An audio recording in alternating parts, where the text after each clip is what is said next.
Hey, alors, oui, en ce moment, je tourne énormément parce que bon, le contexte s'y prête, hein, l'euro, tout, enfin plein de choses, hein, puis même j'ai beaucoup parlé du Paris Saint-Germain aussi. Et là, je vais encore faire une vidéo où je parle de foot, mais là, ça va être mon ressenti à moi complètement personnel sur l'Euro 2016. Alors, on va évoquer les réussites, les fails, ce que j'aurais aimé voir, ce que j'aurais pas aimé voir, enfin voilà. Donc on commence. On va commencer déjà par le positif, les réussites de l'Euro 2016. À commencer évidemment par ces surprenants Islandais, parce que honnêtement, qui les attendait? Franchement, qui les attendait? Hein, bon, alors l'heure, parce que putain, ce qui est ouf, c'est que je viens de voir les groupes il y a 2 minutes, je les ai déjà plus en tête. Bref, franchement, même si l'Angleterre, c'est pas une référence, je vais parler des phases finales plus particulièrement après, mais même si l'Angleterre, c'est pas une référence, qui attendait des Islandais qu'ils aillent les taper?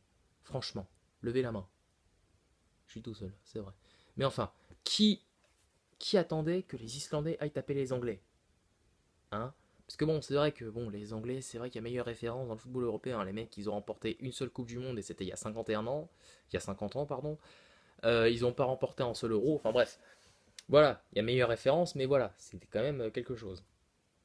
Ensuite, alors, quand on dit que le groupe Croatie, Espagne, Turquie, République tchèque, c'est le groupe de la mort, non.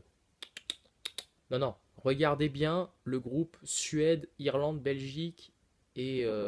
merde. Putain, ils étaient avec qui, c'est con. Ah, et Italie. Voilà. Donc voilà, regardez bien ce groupe et après on viendra parler. Et d'ailleurs, la Suède, c'est pour moi le fail de ces phases de poule. Voilà, le fail, tout simplement. Après, le fail de l'euro, je ne sais pas. Mais bon, c'est pour moi en tout cas le fail de ces phases de poule, surtout que c'était vraiment la dernière, parce il a annoncé pendant la phase de poule qu'il prenait sa retraite internationale, c'était la dernière campagne d'Ibrahimovic en sélection.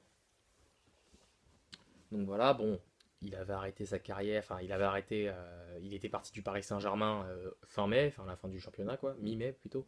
Bref, donc voilà, mais même à la limite un huitième de finale, ça aurait pas été trop demandé, mais enfin, bon, voilà, de toute façon maintenant c'est fait, hein. Et puis voilà. Ensuite, le match chiant des phases de poule. Et croyez-moi, il y en a eu. Le match chiant, pour moi, c'est... Je sais pas. Je sais même pas, en fait. Il y en a tellement... Par contre, ce match des phases de poule, c'est, même si j'ai vu qu'une seule mi-temps, c'est Belgique-Italie.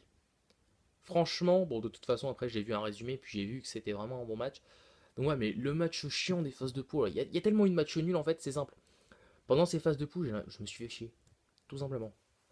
Je me suis emmerdé, mais à un point, vous pouvez pas savoir. Il y a ça, et puis voilà. Et maintenant, passons à la phase finale. Alors attendez.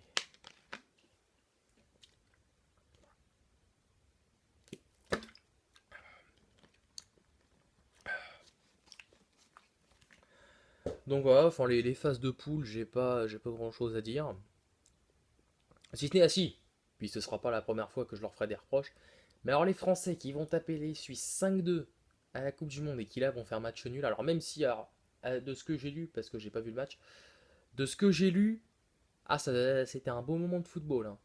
Les maillots suisses qui sont déchirés, le ballon qui crève. D'ailleurs, il y a pas mal de joueurs suisses qui ont dit on espère que Puma ne fabrique pas de préservatifs. Heureusement, parce que putain, vu l'état des maillots déjà. Et maintenant, passons aux phases finales. Et d'emblée, le fail des phases finales, l'Espagne. Et là, enfin, je sais qu'il y en a qui vont me dire oui, c'était l'Italie, tout. D'accord. Mais enfin, vous pouvez pas contester qu'il y a un truc depuis la Coupe du Monde, je sais pas. Hein, surtout que bon, le groupe de la Coupe du Monde pour l'Espagne, c'était pas le groupe du Costa Rica, quoi. Je veux dire, bon, il y avait les Espagnols et puis qui d'autre? Espagne, Australie, Pays-Bas, et qui, je sais même plus, enfin bref, je réfléchirai, je vous le dis après. Euh, donc voilà, hein, depuis, bon, Alors évidemment, la référence que je m'apprête à sortir, tout le monde va déjà la sortir, enfin tout le monde l'a déjà sorti, mais depuis le 5-1 face aux Pays-Bas qui battait quand même en 2010, et même après, c'était le Chili, voilà. Il y a quand même quelque chose, hein. Donc voilà. Mais voilà, le fail de ces phases finales, c'est l'Espagne, incontestablement. Surtout que le match, je l'ai vu, hein, les Espagnols, ils étaient vraiment en dessous, quoi.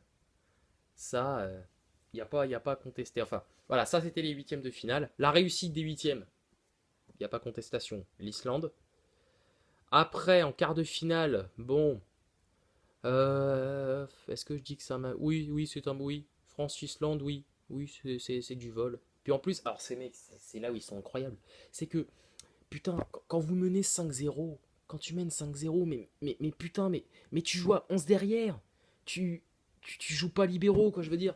C'est pas, c'est pas 3 défenseurs, 3 milieux, 3 et 3 6 et 4 attaquants. Vous jouez, tu joues à 11 derrière quand tu mènes 5-0 pour faire. Parce que bon, s'en foutait, c'est un quart de finale. Mais imaginez que c'était une phase de poule et que la France était mal placée par rapport au goal average. Hein, parce que là, de plus 5, il serait passé à plus 3 seulement. C'est. Putain. Merde, mais je sais pas, quand tu mènes 5-0, tu. Oh, oui, merde. Donc voilà. L'Allemagne. Est-ce que. Est-ce qu'on en parle? Oui, forcément, il faut en parler des Allemands. Il faut, parce que c'était pas acceptable. Franchement, vous me dites, enfin, c'est moi qui dis ça, j'ai prié pendant tout l'euro pour que les Français se cassent la gueule. Alors, voilà. Il y a l'Allemagne et aussi le Pays de Galles. Ah, le Pays de Galles, franchement, une finale, même. Quoique, non. Une finale Allemagne-Pays de Galles serait eu de la gueule, mais alors une finale France-Galles, déjà qu'à la base c'est une chanteuse. Salut. Voilà. Il fallait que je la fasse, forcément. Donc voilà, il y a le Pays de Galles, et puis les Portugais. Alors, de toute façon, soyons clairs, hein, que n'importe quelle nation, Portugal, Allemagne, Espagne, Italie, qui vous voulez, la Turquie, même si vous voulez, je vous jure, ils tombaient contre la France, putain, mais j'étais pour l'équipe en face. De toute façon. Mais les Portugais, c'est vraiment une bande d'enculés. Les mecs, déjà, hein, ça, on va s'en rappeler de ça. Ils se sont qualifiés en huitième de finale sans avoir gagné un seul match.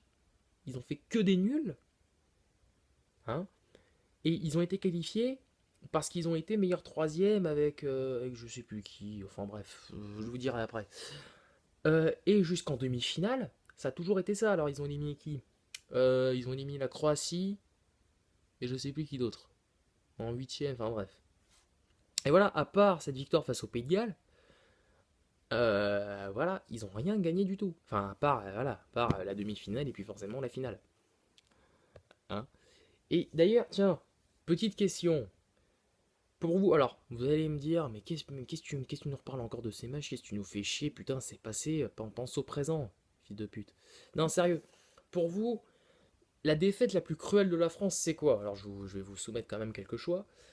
La Coupe du Monde 1900, la Coupe du Monde 60, non. L'Euro 60, alors c'était contre la Yougoslavie, ils ont mené 3-1, puis 4-2, puis ils se sont inclinés 5-4. Ensuite, bon, 82, on connaît tous l'histoire. 93 aussi.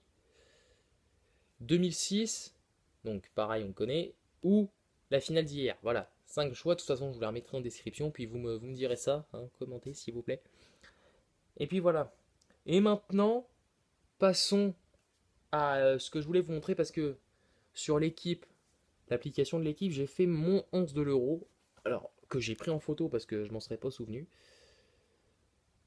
Alors, je vais vous le sortir. Alors, ah oui, et justement, c'était ça que je voulais dire avant. Là, les Allemands, franchement, j'espère vraiment pour eux que ils feront pas comme l'Espagne. Vraiment. Parce que là, ce serait vraiment très très chaud. Alors, donc, mon 11 de l'euro. Alors, la formation, pour ceux que ça intéresse, c'est un 4-4-2 à plat. Hein, donc, parce qu'il y avait 4-4-2 en à plat, 4-4-2 en losange ou 4-3-3. Donc, j'ai pris 4-4-2 à plat. C'est un 4-4 de normal, hein. Donc voilà. Ensuite, alors, c'est complètement. Il y a de tout, hein. Il y a du français, de la. Oui, bah oui, parce que j'ai pris des français, oui. Il y a allemand, italien, portugais, enfin, il y a de tout. Je vais vous dire ça. Gardien. Alors, gardien, j'ai hésité entre Neuer et il y avait qui d'autre? Il y avait Neuer, il y avait Buffon, il y avait Rui Patricio qui a vraiment été bon hier. Mais voilà, j'ai pris quand même Neuer, hein, même s'il a perdu en demi-finale. Voilà. Alors, gardien Neuer. En défense, Guerreiro, donc un portugais. Euh, Chiellini, pardon. Mats Hummels et Bakary Sagna que j'ai vraiment trouvé bon hier aussi. Au milieu, alors j'ai pris Toni Kroos, Luka Modric, Mesut Ozil et Renato Sanchez, là le petit jeune portugais qui joue au Bayern là. Et deux attaquants, Gareth Bale, et j'ai été obligé quand même, hein, faut quand même pas déconner, le meilleur buteur, Griezmann. Et comme sélectionneur, alors là pareil, hein, j'avais Deschamps, Joachim Löw, je sais même pas si j'avais Del Bosque, je sais même plus, mais en tout cas j'ai pris Joachim Löw. Donc voilà, parce que oui, pour ceux qui l'auraient pas capté, hein, mon favori pour cet euro c'était l'Allemagne. Voilà. Ou sinon, mais alors en plus, tiens, bah justement, le fail des qualifications, ça me fait chier de le dire, hein, les Pays-Bas. Parce qu'à la limite, si la Turquie avait fait quelque chose, bon d'accord, mais là, ils ont rien fait, les mecs. Donc finalement, ça a servi à rien, un petit peu comme Wolfsburg en Ligue des Champions, hein, qui a sorti Manchester, et qui au final, après avoir gagné 2-0 face au Real,